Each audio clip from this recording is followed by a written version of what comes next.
चर्चा में रहा देश भर में वसुंधरा राजे को लेकर, क्या उसका भावार्थ क्या था सर? क्या आप बताना चाह रहे थे जो वसुंधरा जी ने? देखिए वो गलत तरीके से लिया गया।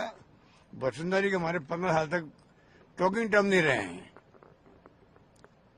टॉकिंग टर्म नहीं रहे हमारे, जब से 2003 में वो हमारी सगाई चली गई उसके बाद में उनके एडवाइजर ऐसे थे कि वो टॉकिंग टर्म रखने दी ही नहीं उन्होंने।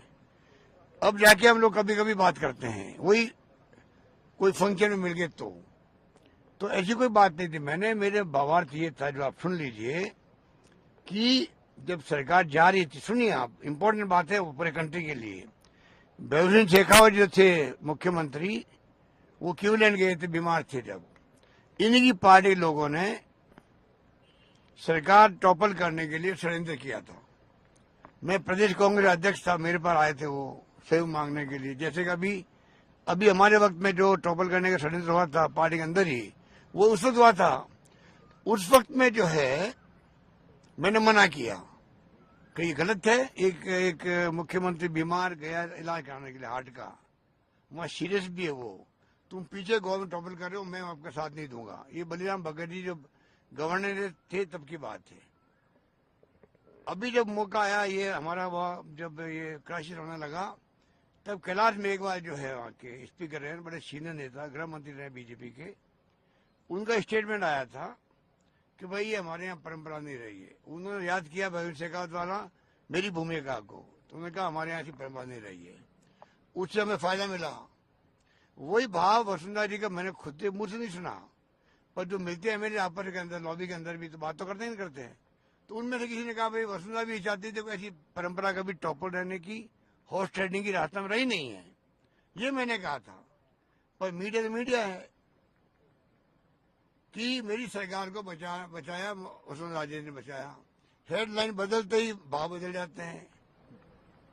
सर कल विपक्ष के जितने नेता आपके मंच पे होंगे 2024 के चुनाव में, वो सभी आपके सहयोगी साथी होंगे, ये मानकर चला जाए? देखिए मैंने फिर आपको कहा, अब ये प्रोसेस शुरू हुआ है, वक्त बताएगा किस प्रकार से सब लोग साथ आते हैं। जहाँ तक बात डिसिप्लिन की है तो मापदंड सबके लिए बराबर है ना। अब जो हमारे साथी विधायक उस समय इस्तीफा दिए स्पीकर को, क्या सरकार संकट में नहीं आ गई थी? हम जब दिल्ली गए थे बात रखने के लिए, हम में से किस साथी ने इस्तीफा दिया? हमने कब पार्टी के खिलाफ बात रखी? सोनिया गांधी जी के खिलाफ।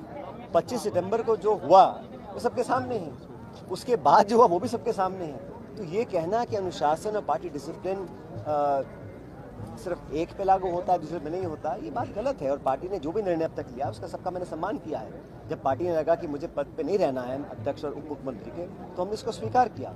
हमारा दिल्ली में स्वर्गीय अहमद पटेल जी बाकी नेताओं से चर्चा होने के बाद एक रूपरेखा तैयार हुई थी, कमेटी बनी थी, और एक कमेटी AICC ने बनाई थी, किसी छोटे मोटे नेता ने बनाई थी। कमेटी का स्वरूप तैयार हुआ, हमारा रोड मैप तैयार हुआ, उसके अकॉर्डिंग हम सबने काम किया, हर चुनाव में प्रचार किया, भाजपा को परास्त किया, उपचुनाव में काम किया, कांग्रेस के लिए मेहनत करी, चाहे विधानसभा की वोटिंग हो चाहे राज्यसभा की वोटिंग हो, हर जगह कभी भी किसी को मौका नहीं दिया कि हमने पार्टी लाइन से 1 इंच भी दाएं बाएं करने का काम किया। लेकिन 25 सितंबर को जो हुआ वो तो इतिहास में पहली बार हुआ है। कांग्रेस पार्टी के इतिहास में पहली बार हुआ कि कांग्रेस अध्यक्ष के जो नुमाइंदे जा रहे हैं उनकी अवमानना हो, उनको बेइज्जत किया जाए, जलील किया जाए, और मीटिंग ना हो और उनको खालिया लौटा दिया गया। फिर नोटिस इशू हुए, उन नोटिस का भी कुछ अभी तक हुआ नहीं। तो पार्टी डिसिप्लिन सिर्फ 2-5 लोगों पे नहीं है, पूरी पार्टी पे लागू होता है। और कोई किसी भी संगठन से बड़ा नहीं है, चाहे कोई किसी पद पे हो या ना हो, पार्टी सबकी बराबर है। तो मुझे लगता है कि इस बात का भी संज्ञान लोगों को लेना चाहिए।